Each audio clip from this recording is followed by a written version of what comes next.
आकाशवाणी भोपाल से प्रस्तुत हैं प्रादेशिक समाचार।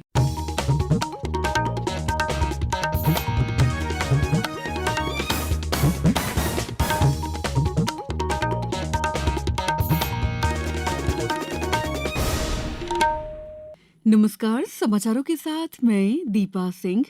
सबसे पहले मुख्य समाचार।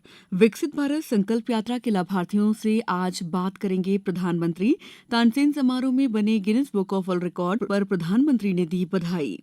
प्रदेश में मनरेगा के अंतर्गत मजदूरी की दर बढ़ेगी और 67वीं राष्ट्रीय शालेय क्रीड़ा प्रतियोगिता का शुभारंभ आज। अब समाचार विस्तार से। प्रधानमंत्री नरेंद्र मोदी आज वीडियो कॉन्फ्रेंसिंग के माध्यम से विकसित भारत संकल्प यात्रा के लाभार्थियों से संवाद करेंगे। इस कार्यक्रम में देश भर से विकसित भारत संकल्प यात्रा के हजारों लाभार्थी शामिल होंगे। कार्यक्रम में केंद्रीय मंत्री, सांसद, विधायक और स्थानीय स्तर के प्रतिनिधि भी शामिल होंगे। विकसित भारत संकल्प यात्रा केंद्र सरकार की प्रमुख योजनाओं की संतृप्ति प्राप्त करने के लिए शुरू की गई है, ताकि ये सुनिश्चित किया जा सके कि इन योजनाओं का लाभ सभी लक्षित लाभार्थियों तक समयबद्ध तरीके से पहुंचे। इस साल 15 नवंबर को इसकी शुरुआत के बाद से प्रधानमंत्री मोदी ने समूचे देश में विकसित भारत संकल्प यात्रा के लाभार्थियों के साथ नियमित रूप से बातचीत की है। इसी बीच प्रदेश में भी विकसित भारत संकल्प यात्रा जारी है। बैतूल जिले में आज ये यात्रा घोड़ाडोंगरी, आमला, मुल्ताई और भैंसदेही विधानसभा क्षेत्र के विभिन्न गांवों में पहुंचेगी। गुना जिले में आज विकसित भारत संकल्प यात्रा आरोन क्षेत्र के अंतर्गत विभिन्न गांवों में भ्रमण करेगी।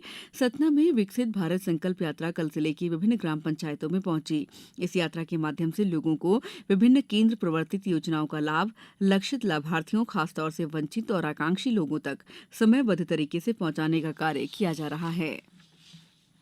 कटनी जिले में विकसित भारत संकल्प यात्रा के तहत गत दिवस 6 जनपद पंचायतों की 12 ग्राम पंचायतों में शिविरों का आयोजन किया गया। इन शिविरों में कलेक्टर, जनप्रतिनिधि और बड़ी संख्या में नागरिक शामिल हुए। विकसित भारत संकल्प यात्रा के अंतर्गत डिंडोरी जिले के जनपद पंचायतों की ग्राम पंचायतों में विकसित भारत संकल्प यात्रा के कार्यक्रम संपन्न हुए।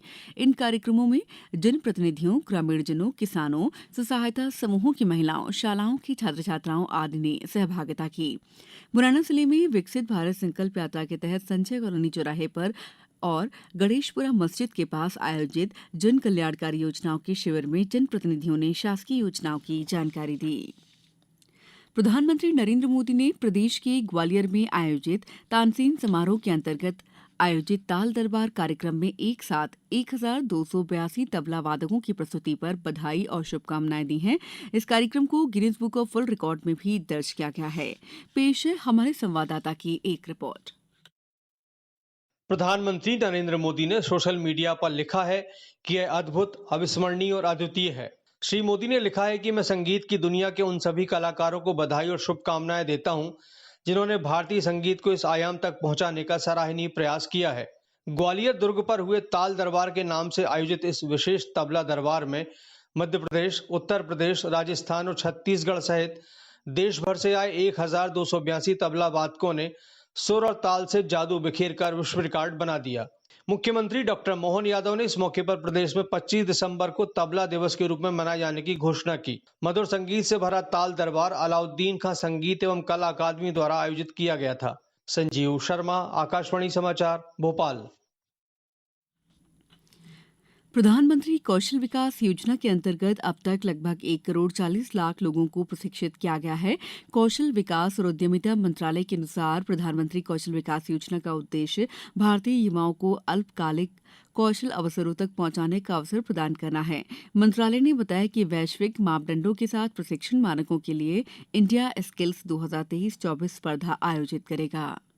समाचारों में वक्त है ब्रेक का।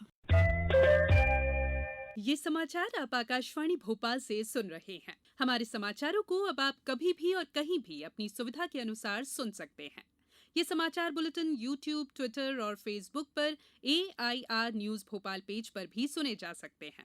इसके अलावा आप हमारी वेबसाइट newsonair.nic.in पर अथवा AIR न्यूज ऐप पर भी समाचार सुन सकते हैं। ब्रेक के बाद समाचारों में आपका एक बार फिर स्वागत है। मुख्यमंत्री डॉक्टर मोहन यादव ने कहा है कि मनरेगा के अंतर्गत प्रदेश में मजदूरी की दर बढ़ाने के प्रयास किए जाएंगे। वर्तमान में प्रदेश में मजदूरी दर 221 रुपए है, जिसे बढ़ाने के लिए केंद्र सरकार को पत्र भेजा गया है। मुख्यमंत्री डॉक्टर यादव कल मंत्रालय में पंचायत और ग्रामीण विकास विभाग के कार्यों की समीक्षा कर रहे थे। इस अवसर पर मुख्यमंत्री ने कहा कि अमृत सरोवरों के लंबित कार्य प्राथमिकता से पूरे किए जाएं। प्रधानमंत्री ग्रामीण आवास योजना के शेष आवासों को भी शीघ्रता से पूरा किया जाए। बैठक में जानकारी दी गई कि प्रदेश में अमृत सरोवर, पुष्कर धरोहर और कैच द रेन कार्यों से 2021-22 से अभी तक लगभग 23 करोड़ घन मीटर जल भराव क्षमता विकसित हुई है। मुख्यमंत्री डॉक्टर मोहन यादव ने कहा है कि संभाग स्तर पर जनता के कल्याण और योजनाओं के क्रियान्वयन को बेहतर बनाने राज्य स्तर से वरिष्ठ अधिकारियों को मॉनिटरिंग का दायित्व सौंपा गया है। प्रशासनिक कसावट के साथ लोगों को सरलता से सेवाएं प्राप्त होंगी और इससे विभिन्न कठिनाइयां दूर होंगी। सभी अधिकारी कर्मचारी अपने मुख्यालय के साथ ही फील्ड में भी पर्याप्त समय दें। आवश्यकता अनुसार रात्रि विश्राम कर जनता की समस्याएं समझते हुए निराकरण की प्रभावी कार्रवाई करें। मुख्यमंत्री कल राज्य मंत्रालय में संभागों के प्रभारी, सभी अपर मुख्य सचिवों और सभी अतिरिक्त पुलिस महानिदेशकों से चर्चा कर रहे थे। मुख्यमंत्री डॉक्टर यादव ने अधिकारियों को कहा है कि ऐसा कार्य होना चाहिए जिससे प्रदेश के विकास और कानून व्यवस्था के क्षेत्र में मिसाल दी जा सके। आगामी 20-25 वर्ष की आवश्यकताओं को ध्यान में रखते हुए योजनाएं बनाएं और लागू करें। मुख्यमंत्री डॉक्टर यादव ने कहा है कि आमजन से प्राप्त होने वाली शिकायतों का समय पर निराकरण हो। अधिकारियों कर्मचारियों की रात्रि विश्राम के निर्धारित शेड्यूल का भी पालन हो। 67वीं राष्ट्रीय शालेय क्रीड़ा प्रतियोगिता आज से भोपाल के टीटी नगर स्टेडियम में आयोजित की जाएगी, जिसमें मुख्य अतिथि अंतर्राष्ट्रीय निशानेबाज और अर्जुन अवार्डी अंकुर मित्तल होंगे। प्रमुख सचिव स्कूल शिक्षा रश्मि अरुण शमी और आयुक्त लोक शिक्षण अनुभा श्रीवास्तव भी उपस्थित रहेंगी। प्रतियोगिता आज से 1 जनवरी 2024 तक चलेगी। जनजातीय कार्य विभाग के अंतर्गत एकलव्य आदर्श आवासीय विद्यालय की राज्य स्तरीय खेल प्रतियोगिता तात्या टोपे स्टेडियम में हुई, जिसमें प्रदेश के विभिन्न जिलों के लगभग 400 जनजातीय विद्यार्थियों ने खेल प्रतियोगिता में भाग लिया। संभाग स्तर पर हुई प्रतियोगिता में चयनित इन विद्यार्थियों ने 16 विभिन्न खेल गतिविधियों में हिस्सा लिया। इसमें 14 और 19 आयु वर्ग में बालक और बालिकाओं के लिए कुल 48 प्रतियोगिताएं हुई, जिसमें इंदौर संभाग ने प्रथम, जबलपुर संभाग ने द्वितीय और शहडोल संभाग ने तृतीय स्थान हासिल किया। विजेताओं को सहायक संचालक जनजातीय कार्य अनूप हिरवे और राज्य खेल अधिकारी कमल किशोर कहार ने मेडल वितरित किए। राज्य स्तरीय खेल प्रतियोगिता में चयनित जनजातीय खिलाड़ी 8 जनवरी 2024 से कर्नाटक के मैसूर में आयोजित होने वाली 5 दिवसीय राष्ट्रीय EMRS खेल प्रतियोगिता में शामिल होंगे। इसका आयोजन भारत सरकार के जनजातीय कार्य मंत्रालय द्वारा किया जाएगा। अब कुछ समाचार संक्षेप में। श्योपुर जिले के कलेक्टर संजय कुमार ने समीक्षा बैठक के दौरान निर्देश दिए हैं कि चिन्हित सभी सहारिया बाहुल्य गांवों में सर्वे का कार्य शीघ्रता से पूरा किया जाए। कटनी में मास्टर एथलेटिक्स प्रतियोगिता गत दिनों संपन्न हुई। इस प्रतियोगिता में कटनी जिले के पुलिसकर्मियों ने विभिन्न प्रतियोगिताओं में मेडल जीते। शिवपुरी में राष्ट्रीय विधिक सेवा प्राधिकरण के मार्गदर्शन में कल ग्राम ख्वादकला में विधिक साक्षरता शिविर का आयोजन किया गया।